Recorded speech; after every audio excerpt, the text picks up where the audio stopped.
ఈరోజు భారతీయ జనతా పార్టీ ఈ యొక్క భారతదేశ హోంశాఖ మార్చీలు అమిత్ షా గారు హైదరాబాద్లో ఏదైతే తెలంగాణ ఉన్న బూత్ అధ్యక్షులతో సమావేశం ఏర్పాటు చేయడం జరిగింది. ఈ యొక్క సమావేశానికి భద్రాద్రి కొత్తగూడెం జిల్లా నుంచి పినపాక కాన్స్టిట్యూన్సీ నుంచి సుమారు ఒక 600 మందిని ఈ యొక్క సమావేశానికి బయలుదేరడం జరుగుతుంది.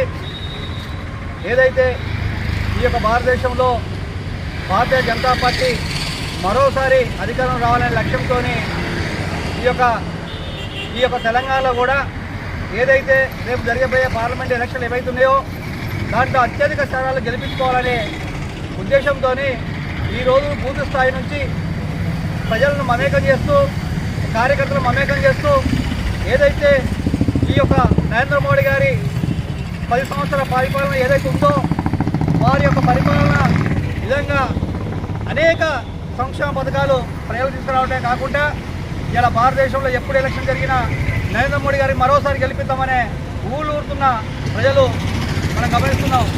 ఇలా టీఆర్ఎస్ చూసుకున్నట్టయితే టీఆర్ఎస్కు కేంద్రంలో ఏం లేదు, రాష్ట్రంలో ఏం లేదు, వారికి ఓటేసి కూడా వృధా అవుతుంది, వారికి ఓటేసినా కూడా వృధా అవుతుంది.